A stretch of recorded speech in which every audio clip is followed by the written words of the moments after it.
지난주에 이어서 계속해서 우리가 십계명 말씀을 함께 살펴보려고 합니다. 요즘 코로나 사태가 진행되면서 유독 교회들이 코로나 확산의 매개체가 되어버린 듯해서 안타까움을 자아내고 있죠. 그 분위기에 맞춰서 여기저기 교회에 대한 여러 가지 이야기가 더해져서 안타까움이 더더 하고 있는데, 코로나 사태 초반에 청소년부 아이들하고 말씀을 전하면서 교회를 좀 비판하고 안 좋게 생각하는 여론이 있지만 우리 한국 기독교는 원래 이런 것이다 라는 것을 이야기하면서 준비한 영상이 하나 있는데요. 우리 잠깐 같이 함께 보겠습니다.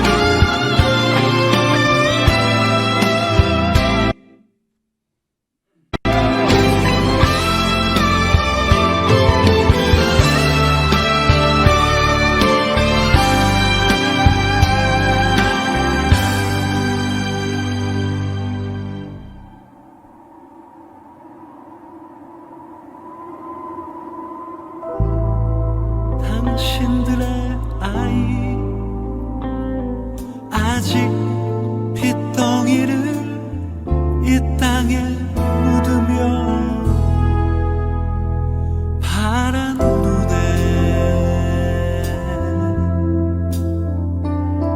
당신들은 그 무엇을 보았었나요?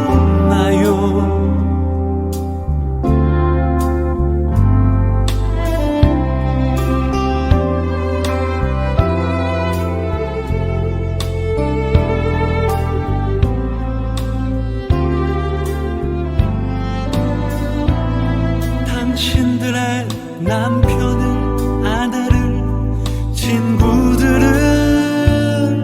여기에 당신들은 무얼 말했었나요?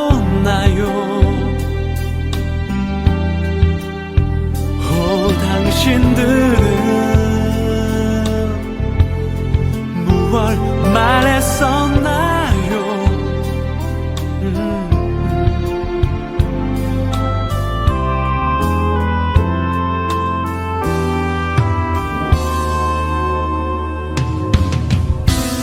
흙이 다 덮이고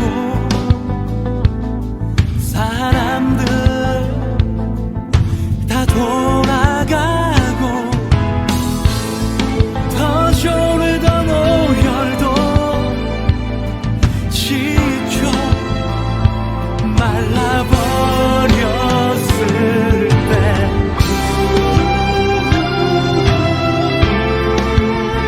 떠오르던 진정순수한 생각은 어떤 것이었습니까?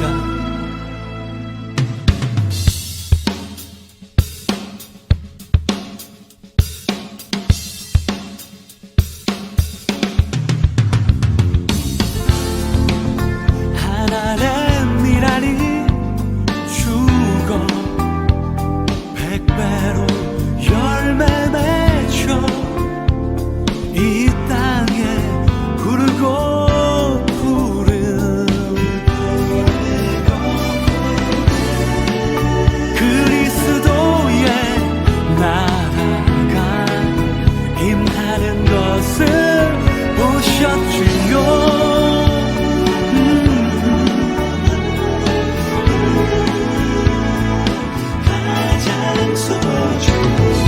가장 소중한 마지막 것까지 바쳤음에도 불구하고 그분 그 사랑의 빚을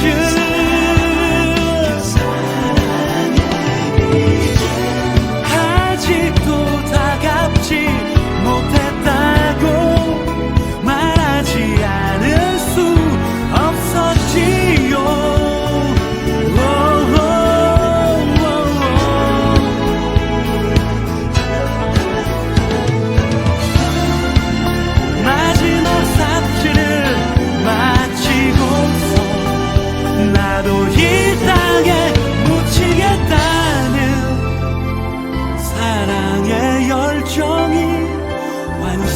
물처럼 스쳐 지나갔었겠지.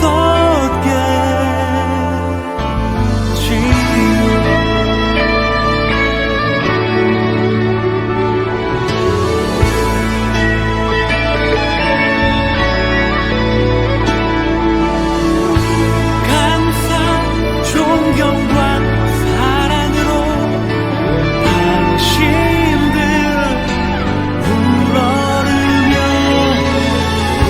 우리의 길 새롭게 결단하노니.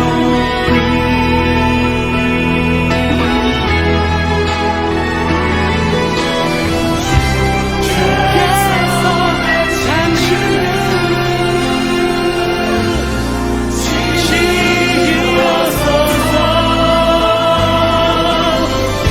일어서서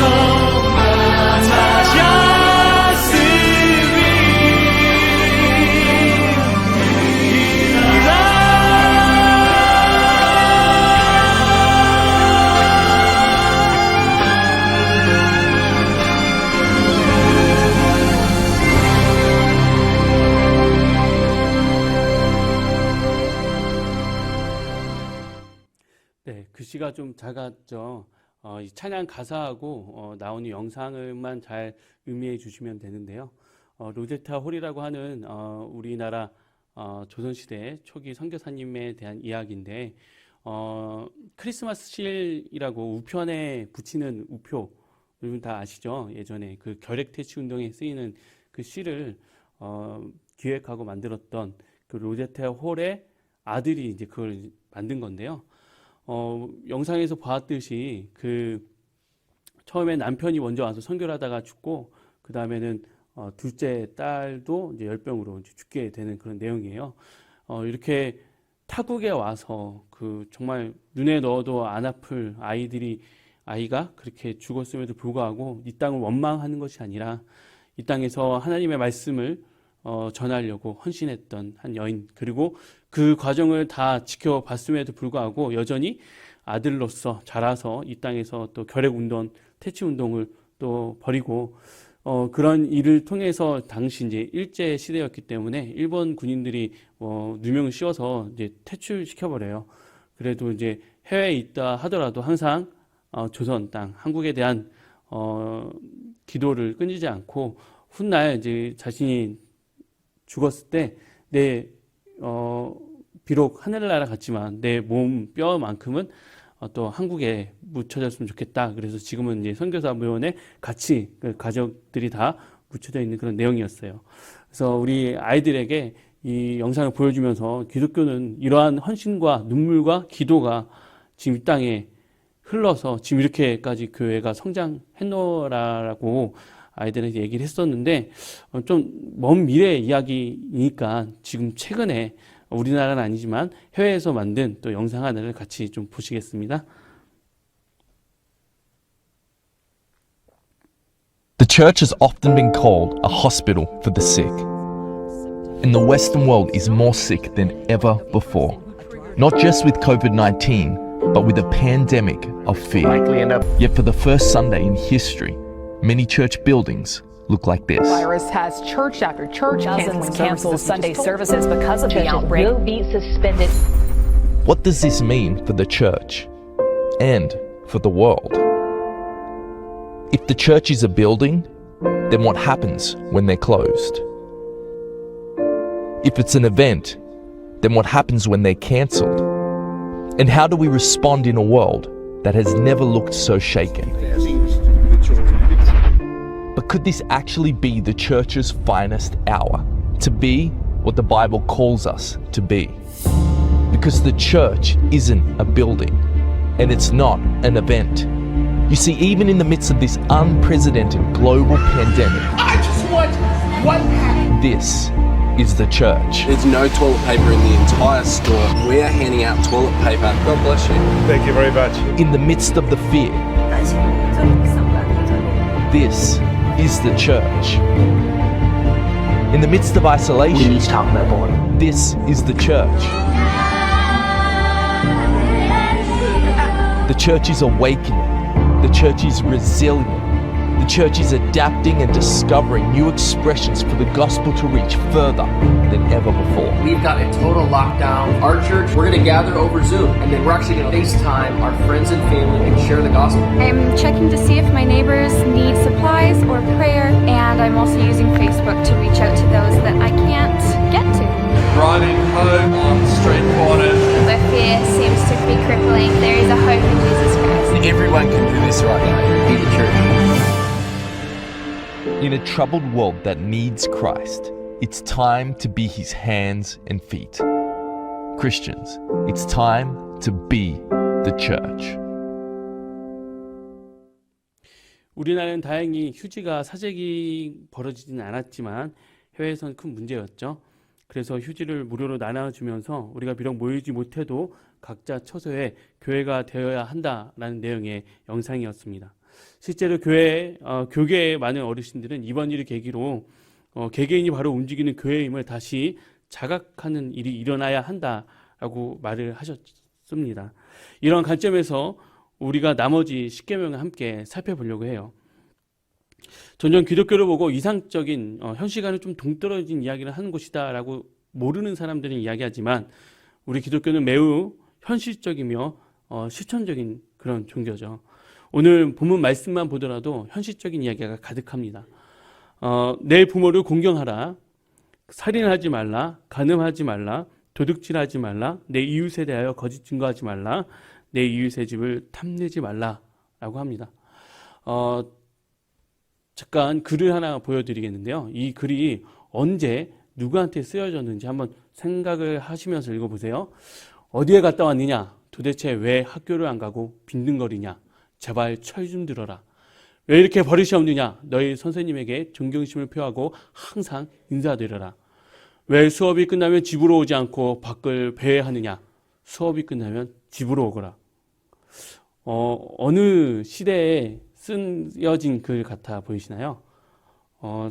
사실 뭐 며칠 전에 썼다고 해도 정말 이재감이 없을 텐데 보시는 바와 같이 저게 기원전 1700년경에 수메르 시대에 쓰여진 점토판의 내용의 글이라고 합니다. 뭐 2000년 전도 아니고요. 기원전 1700년 전에. 그런 거 보면 동서고금을 막론하고 요즘 것들은 버릇이 없다라는 게 진리 같죠. 언제나 부모와 자식 관계는 쉬우면서도 어려운 것 같습니다. 너도 자식 낳아보면 알 거다라는 말을 요즘 제가 많이 체감하고 있어요. 지역 감정은 물론하고 세대 간의 차이가 심한 현대에 우리가 한번 생각해 봐야 할 대목입니다. 민주사회로 각자의 의견이 있고 생각이 다양한 건 당연합니다. 다만 생각이 다르다는 것이 틀린 것이 아니기에 부모님의 말씀을 가볍게 여기지 말고 비중 있게 들어야 하죠. 오늘 나와 있는 이 부모를 공경하라는 말씀의 원어 내용도 비중 있게 듣다, 가볍게 여기지 않다라는 의미로 쓰여지는 단어입니다. 성경의 경외의 대상은 오로지 하나님 한 분뿐인데 레위기 19장 3절에 내 부모를 경외하라라고 말씀하고 계십니다. 그런가 하면 살인하지 말라고 말씀하셨습니다. 어쩌면 10계명 중에 가장 와닿지 않는 말씀 같아 보이기도 하죠. 이제 화면을 좀 바꿔주시겠어요? 네. 누군가의 생명에 해하는 일은 흔치 않는 일이기 때문이죠. 그러나 우리 주변의 살인은 여러 가지 의미로 자주 나타나곤 합니다. 무관심, 폭언, 악성 댓글 등 풍요로운 소통의 시대에 더 잔인하게 나타나는 것 중에 하나죠. 성경에도 살인하지 말라는 말씀의 단어를 라차흐라는 단어를 사용하는데 이 단어는 여러 가지 의미로 해석되어집니다. 첫 번째는 고유적인 살인입니다. 이스라엘이 살던 그 고대 중동 지역 다른 나라의 법을 보면 누군가가 만약 큰 일을 저질러서 살인을 저질렀다 할 경우에 그 집안 전체가 다 벌을 받습니다. 그런데 유독 이 성경은 살인한 당사자에게만 죗값을 묻습니다. 즉 살인하지 말라라는 의미는 생명을 소중하게 여기라는 그 의미가 내포되어 있기 때문이죠. 그래서 과실로 인한, 실수로 인한 혹은 잘못으로 인한 살인의 경우에는 도피성이라는 제도를 만들어 주셔서 거기로 피신시켜 주시죠. 그런가 하면 간접적인 살인과 사회적인 약자에 대한 박해를 표현할 때도 이 라차의 단어가 사용됩니다. 지난주에 우리가 읽었던 예레미야 7장에서도 하나님께서 이스라엘 백성들을 책망하실 때 이방인과 고아와 가부를 돌보지 아니한 것을 책망하는 것을 볼 수 있습니다. 이러한 사회적 약자를 돌보는 것은 매년 신앙이 타락할 때 하나님께서 책망하는 내용으로 나와 있습니다. 이것이 무엇을 의미하는지 여러분 잘 아시리라 믿습니다. 작년에 한 언론사에서 2014년 송파 세모녀 사건 5년 얼마나 달라졌는가라는 제목으로 기사를 적은 적이 있습니다. 결론은 그 후 빈부격차는 더 심해졌고 그에 따른 사회복지제도는 크게 달라진 게 없다라는 내용이었어요. 물론 우리 사회의 복지정책 여러 가지 문제를 종합하고 연구하고 의논하여서 바꿔가야 하는 문제이기도 하지만 그 5년 벌써 우리 2020년 6년 뒤 우리는 어떻게 무엇이 달라졌나요? 어느 정치학 교수님이 이런 내용의 기사를 적으셨는데요. 사랑이 없는 비판은 살인면허다. 대립으로 난무하는 요즘 시대에 우리에게 큰 의미를 주는 내용인 줄 압니다. 그리고 가늠하지 말라라고 하셨어요. 아이들 펜시용품, 그러니까 아이들 문방구에 공책, 연습장 파는 공책인데 이런 공책이 있어요. 10분만 더 공부하면 아내 얼굴이 바뀐다. 10분만 더 공부하면 남편의 직업이 바뀐다. 우스갯소리로 만든 공책이지만 두고두고 생각해보면 참 우리가 이야기할 것들이 많이 있는 문구죠. 안타까운 것은 우리 내면에 깊게 잠재워져 있는 지금은 상식이 되어져 버린 결연관을 이야기해 주는 것은 아닌가라는 생각이 들어요. 간음하지 말라는 단순히 바람피면 벌을 받는다라는 의미를 넘어서 너와 나의 가정을 소중하게 여기고 지키라는 의미죠. 성경은 혼인과 관련하여 그리고 한 가정을 이루는 것이 하나님의 은혜와 섭리임을 자주 이야기해 줍니다. 그리고 서로 존중하며 사랑하는 가정을 갖고 가는 것이 그리스도인의 사명임을 알려주는 구절들이 많습니다. 단순히 나의 출세, 성공, 안락한 삶을 위한 결혼이 목적이 아님을 분명히 이야기해 줍니다. 최근 높은 시청률로 마무리된 드라마가 있죠. 부부의 세계라는 드라마인데요. 물론 대부분의 사람들이 남자 주인공, 바람피는 주인공을 보면서 비판하며 욕하는 재미로 봤던 것 같습니다. 그런데 반영하는 내내 그 드라마를 보면서 드라마 소재가 무슨 판타지야? 말도 안 되는 드라마 소재 있을 수도 없는, 절대 한 번도 본 적이 없는 그런 소재로 무슨 드라마를 만들었어 라고 이야기하는 사람은 못 본 것 같습니다. 드라마는 항상 그 당시 시대상을 보여준다고 합니다. 분명 비난받을 내용이지만 우리 사회 어딘가에 혹은 가까운 미래에 있을 수도 있다라는 뜻이기도 하죠. 사랑이 죄는 아니지만 하나님께서 잘 가꾸라 하신 내 가정을 저버리고 다른 가정의 사람을 사랑하는 것은 결코 옳은 일이 아닌 것이죠. 그리고 도둑질하지 말라 하셨습니다. 외국인들이 우리나라에 와서 놀라는 것들이 여러 가지가 있는데 처음엔 지하철 그 시스템을 보고 깜짝 놀란다고 해요. 이번 코로나 사태를 겪으면서 정말 여러 가지들을 깨는데 저는 개인적으로 선진국이라고 했던 미국도 그렇고 유럽 나라도 그렇고 사실 GDP로 따지면 일본이 우리나라보다 더 높으니까 해외에서 볼 땐 선진국이라고 하지만 그런 선진국들의 그런 이 사태를 대비하고 치르는 걸 보면 과연 저 나라가 선진국이 맞나 싶은 생각이 드는데 외국인들이 우리나라에 와서 카페라든지 아니면 길거리에 다니는 그 집 앞에 쌓여져 있는 택배를 보면서 깜짝 놀랐는데요. 어떻게 저렇게 했는데도 아무도 안 훔쳐가지? 정말 이게 있을 수 있는 일인가? 하면서 깜짝 놀란다고 해요. 다행히 우리나라는 약간 이런 개인적인 물건에 있어서 이것이 가져가면 범법행위라는 것을 아시는 것 같은데 유독 공공시설물에 대해선 남다른 공유 경제를 실천하는 분들이 간혹 계시죠. 그래서 지하철 개찰구 앞에 아니면 지하철 역사 앞에 세워져 있는 뭐 자전거를 남다른 공유 경제로 그냥 슬쩍 가서 같이 타고 다닌다든지, 아니면 작년에 이제 뉴스에서 봤던 것 같은데 날이 더우니까 양산을 시에서 빌려줬어요. 근데 그게 회수율이 10%도 안 된다. 뭐 이런 내용도 있고, 유독 이런 공공시설물에 있어서는 약간 공유경제를 실천하시는데, 물론 이런 물건들을 훔쳐가시는 것도 도둑이라 할 수 있지만 꼭 물건만이 아니죠. 어떤 이들은 약속을, 시간을 알면서도 그 약속을 잘 지키지 않는 사람들이 있어요. 그 상대방의 시간을 훔치는 것이라 할 수 있죠. 작년에 우리나라의 세계적인 축구 스타 호날두라는 양반이 오셨는데, 많은 사람들이 큰 비용을 들이고 시간을 투자해서 그 선수의 경기를 보겠다고 서울 경기장에 왔어요. 그런데 그 사람은 경기 시간 내내 벤치에만 머물다가 가버렸죠. 거기에 투자된 비용과 시간과 그리고 그를 지지하는 많은 팬들의 마음을 훔쳐가 버리고 말았어요. 그렇게 따지고 보면 우리는 하나님의 것을 얼마나 우리가 평소에 혹시 나도 알게 모르게 훔치는 것은 아닌가라는 생각을 해봐야 합니다. 소원이라는 찬양의 작사, 작곡 또 애곡자로 알고 있는 한웅재 목사님이 인터넷 페이스북에 이런 글을 적으셨어요. 세상에는 공짜가 없다 생각해보니 이 말은 격언 중에 격언이다. 정말이지 단단한 말이다.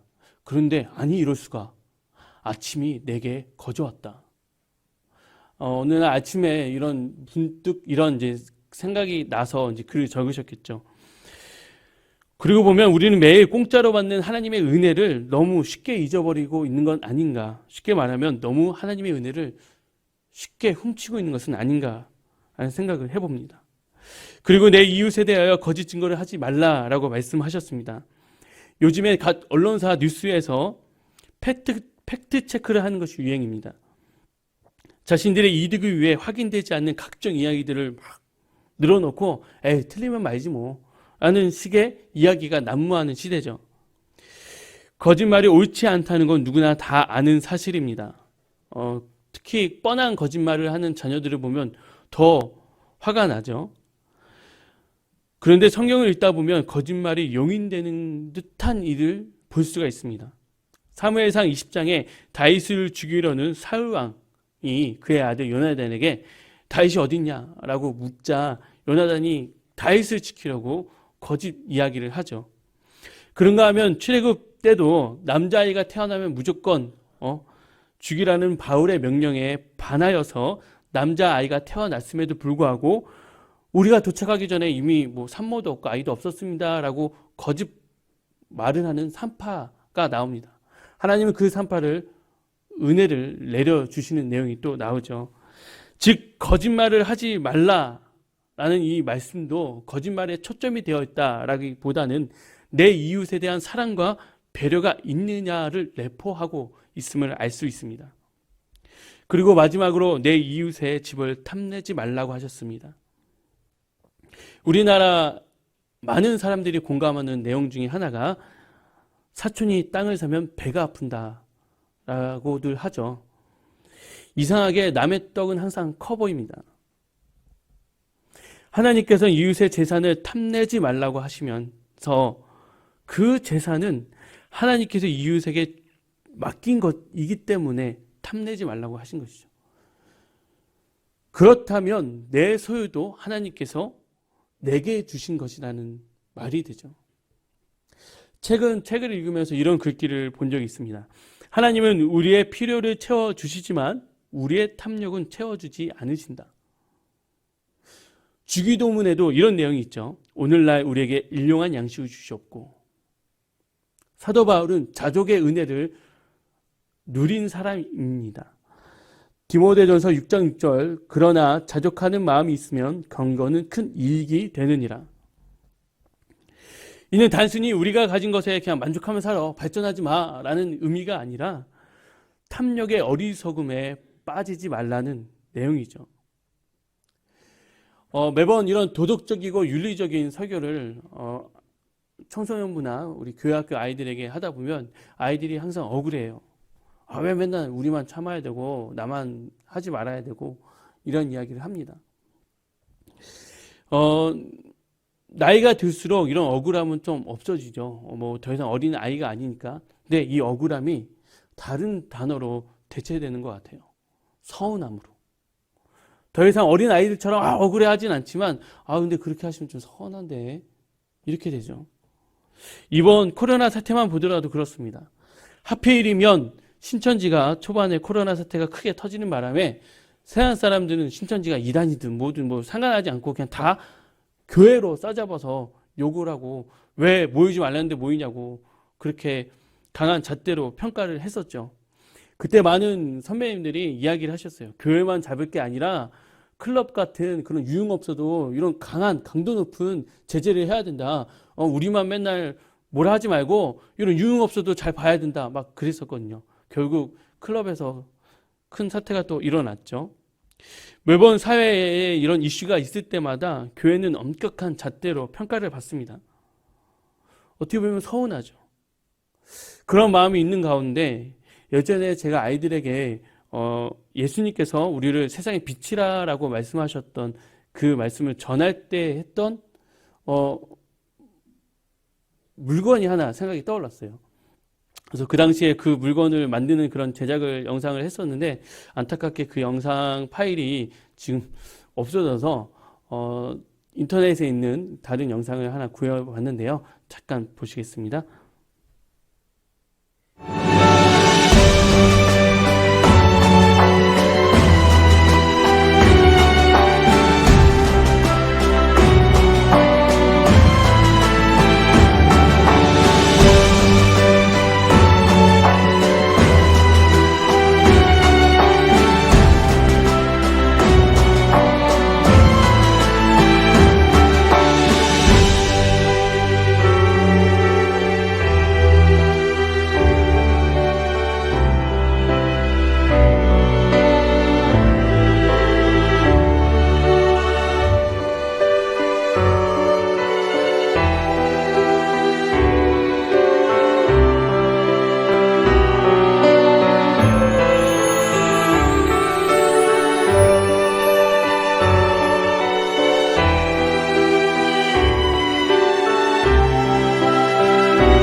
네, 페트병 전구라는 건데요.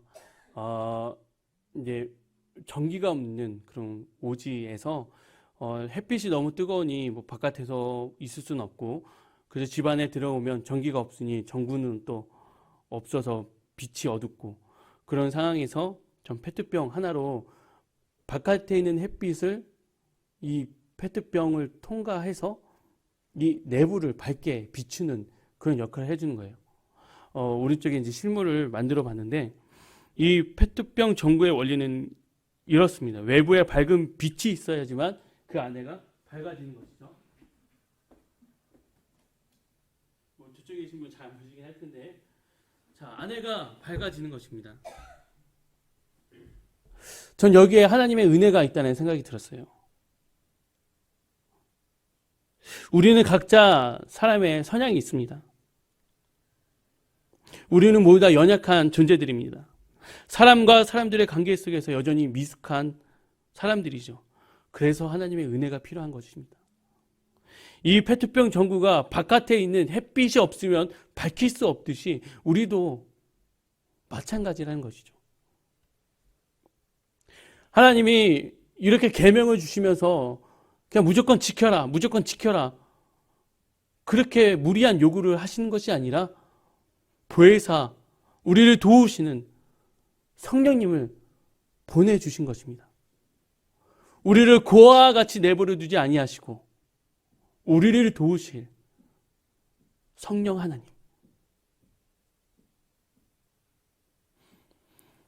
그래서 예수님이 이 십계명을 요약하시면서 먼저 마음과 뜻과 정성을 다해 하나님을 사랑하라. 이게 크고 첫째 된 계명이요. 내 이웃을 내 몸과 같이 사랑하라. 두 번째 계명으로 주셨습니다. 먼저 우리가 하나님의 은혜를 힘입어 먼저 우리가 예수 그리스도의 사랑으로 인해서 연약하고 부족하고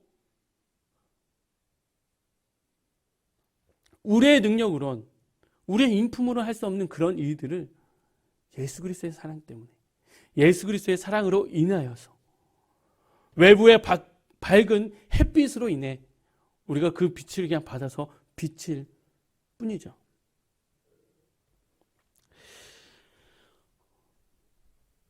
많은 목사님들이 설교를 제목을 잡을 때 잘 잡아야 한다고 저에게 얘기해 주셨어요. 제가 그 이야기를 더 귀담아서 들었어야 되는데, 지난주에 이제 갑작스럽게 이제 주일날 설교를 해야 한다고 말씀해 주셔서 내일 모레 당장 이제 예배를 드려야 되는데 어떻게 해야 되나 막 고민을 하다가 그동안 아이들과 함께 나눈 말씀들을 잘 종합해서 지금 이 시기에 하나님께서 우리에게 주시는 그런 말씀을 잘 전해야겠다. 그래서 십계명을 본문으로 정하고 이제 말씀 제목을 정하는데, 진짜 위기라고 이제 말씀 제목을 정해 놓고 지난주에 우리 이제 예배 영상이 인터넷에 올라가는 걸 보니까 이렇게 올라가더라고요. 이 예배 영상 타이틀이 진짜 위기 김병건. 네, 제가 지금 위기예요. 정말 지금 위기예요. 코로나 사태가 빨리 종식이 안 될 거라는 걸 많은 사람들과 언론에서 이야기를 하죠. 빠르면 올해 연말, 뭐 늦으면 내년까지도 갈 수 있다, 뭐 이렇게 이야기를 하는데, 이런 외부적인 위험은 실제로 우리들의 많은 특별히 신앙의 모습을 바꿔놓고 있죠. 현장 예배 드리는 게 어려워지고, 마음껏 찬양 부르기도 힘들고, 기도도 하기 어렵고, 교제도 나누는 게 다 막혀져 있는 상황입니다. 감사하게도 우리가 한두 달, 세 달 이렇게 잘 버티고 계시지만, 이것이 어느 순간 우리에게 익숙해져 가서 혹시 우리가 드리는 이 예배, 또 우리가 나누는 이런 신앙과 이런 공동체가 혹시 어려움을 겪지 않나라는 생각을 하게 됩니다. 그러나 위기는 이 외부에 있는 것이 아니라 바로 우리 마음 내부에 있는 것이죠. 아무리 이런 환경과 이런 모습들을 바꿔놓다 하더라도 우리가 그 가운데 하나님을 사랑하고 이웃을 사랑하는 이 말씀을 붙들고 여전히 우리가 하나님의 빛을 받아서 비추고 있다면, 그것은 위기가 아니라 하나님의 말씀을 전하는, 하나님이 여전히 살아계시다는 것을 증거하는 또 다른 계기가 될 것입니다. 그러나 우리가 이런 외부 환경을 핑계 삼아서 이것도 안 되고 저것도 안 되는데 우리가 더 이상 뭘 해? 라는 말만 하고 가만히 빛을 발하지도 않고 하나님을 사랑하지도 이웃을 사랑하지도 않고 있다면 이것은 진짜 위기가 되는 것입니다. 바라옵기는 오늘 예배를 드리는 우리 총원교회 성도님들, 그리고 이 시간 어쩔 수 없이 또 인터넷으로 예배드리는 우리 또 성도님들, 우리가 이 위기로 보지 않고 기회로 보면서 지금 이 순간을 하나님을 사랑하고 이웃을 사랑하는 저 페트병 전구처럼 하나님의 그 빛을 우리가 받아서 오히려 빛을 비추는 그런 역할을 감당할 수 있는 저와 우리 모든 성도님들이 되시기를 간절히 바랍니다. 우리 잠깐 기도하시겠습니다. 할렐루야. 사랑과 은혜가 풍성하신 주님, 참으로 감사합니다.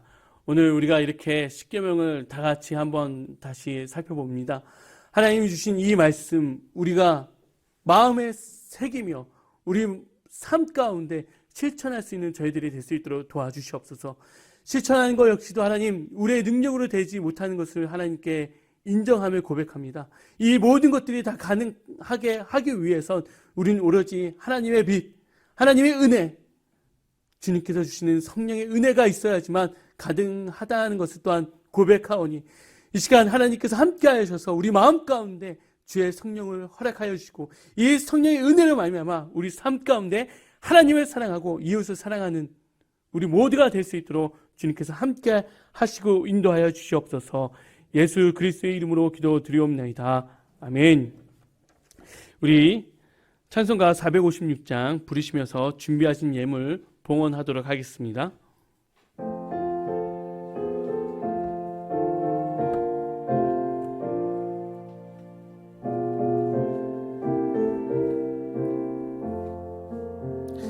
거친 세상에서 실패하거든 그 손목 자국만 져라. 고된 일 하다가 힘을 얻으리 그 손 손목 자국만 져라. 그 손목 자국만 져라. 그 손목 자국만 져라. 주가 널 지키며 인도하시리. 그 손목 자국만 져라. 내가 어둠 속을 걸어갈 때에 그 손목 자국만 져라. 주가 참 평안을 내게 주시리. 그 손목 자국만 져라. 그 손목 자국만 져라. 그 손목 자국만 져라. 주가 널 지키며 인도하시리. 그 손목 자국만 져라. 내가 부활의 주 할 때여 그 손목 자국만 져라. 내가 주 안에서 길이 살리라. 그 손목 자국만 져라. 그 손목 자국만 져라. 그 손목 자국만 져라. 주가 널 지키며 인도하시리. 자국만 져라. 너의 죄악의 짐 무거울 때에 그 손목 자국만 져라. 주를 모셔라. 그 손목 자국만 져라. 그 손목 자국만 져라.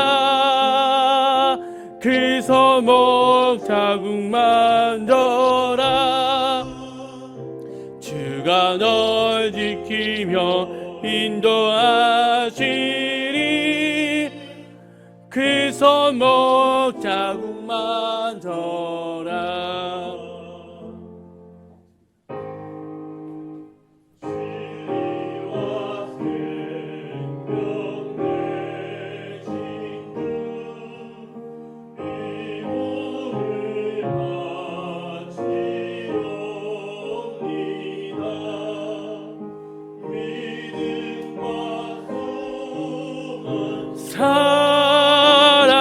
사랑해 한 마음 되게 하소서.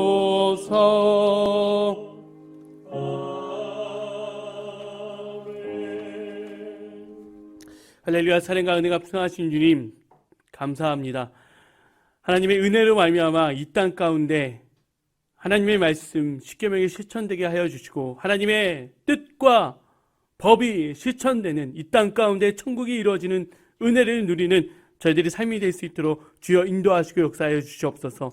그런 마음으로 오늘 이렇게 주 앞에 예물을 드립니다. 하나님, 우리의 땀과 눈물과 수고와 노력을 주께 바치오니 하나님 기뻐 받아 주옵시고 이 예물이 하나님 보시기에 아름답게 쓰임 받을 수 있도록 언제나 하나님께서 통찰하시고 감찰하여 주시옵소서. 예수 그리스도의 이름으로 기도드리옵나이다. 아멘. 네, 자리에 앉아주시기 바랍니다.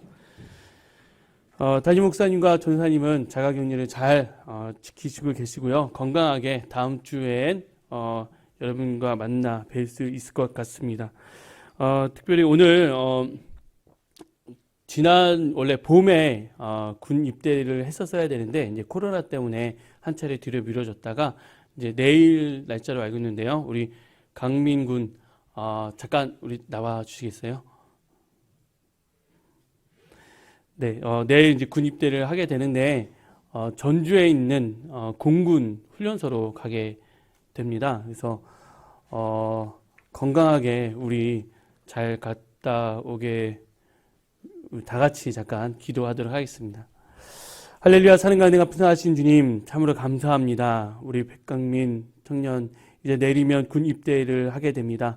하나님께서 그 군 생활 가운데 모든 은혜로 도와주셔서 주셔서 건강하게 하나님 잘 제대할 수 있도록 도와주시고 그곳에서 또한 하나님 만남의 축복을 허락하사 좋은 믿음의 형제들을 많이 만나고 경험하고 또 여러 가지 일들을 누리면서 그 안에서 역사하신 하나님의 은혜를 체험할 수 있도록 하나님 함께 하시고 인도하여 주옵소서.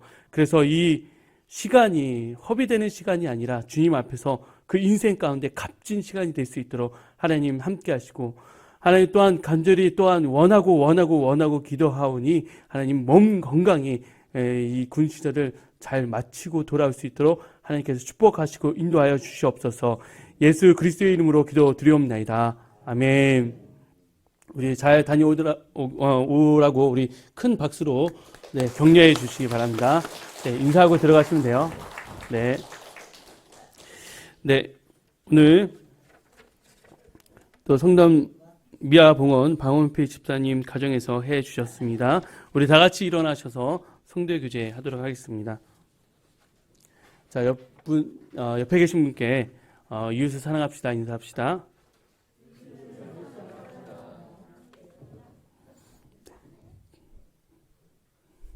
네, 찬양하겠습니다.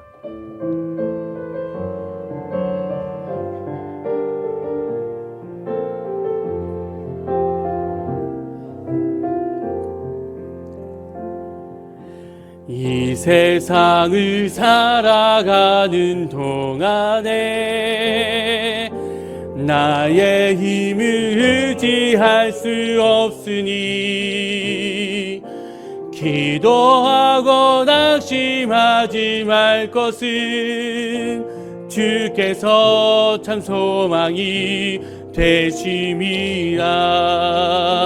하나님의 꿈이 나의 비전이 되고 예수님의 성품이 나의 인격이 되고 성령님의 권능이 나의 능력이 되길 원하고 바라고 기도합니다. 주의 길을 걸어가는 동안에 세상의 것 의지할 수 없으니 감사하고 낙심하지 말 것을 주께서 참 기쁨이 되심이라. 하나님의 꿈이 나의 비전이 되고 예수님의 성품이 나의 인격이 되고 성령님의 권능이 나의 능력이 되길 원하고 바라고 기도. 하나님의 꿈이 나의 비전이 되고 하나님의 꿈이 나의 비전이 되고 예수님의 성품이 나의 인격이 되고 성령님의 권능이 나의 능력이 되길 원하고 바라고 기도합니다. 언제나 우리를 도우시고 인도하시는 우리 보혜사 성령님께서 우리들의 삶 가운데 임하시고 우리 삶 가운데 역사하시고 우리 삶 가운데 동행하셔서 우리가 또 한 주를 살아가는 우리 삶이 하나님의 말씀이 이루어지는 천국이 되게 하여 주시옵소서. 만일 이들에게 어려움을 겪게 하는 코로나19가 속히 잦아들게 하여 주시며 특별히 수도권 내 확산 조짐을 보이고 있는 이때 하나님 우리 모든 성도님들 가정 가운데 하나님 안전하고 건강하게 한 주를 살아갈 수 있도록 주여 도와주시며 이에 수고하는 많은 사람들에게 힘의 힘을 더하여 주시옵소서. 이제는 우리 주 예수 그리스도의 크신 은혜와 세상 만물을 창조하신 우리 무한한 사랑을 갖고 계신 우리 하나님 아버지의 크신 사랑과 우리와 영원히 함께 하시며 우리를 도우시는 보혜사 성령님의 교통하심이 예배하며 이제 십계명이 우리 삶에 이루어지길 원하는 모든 우리 성도님들 머리 위에 언제나 항상 함께 하시기를 축원하옵나이다. 아멘.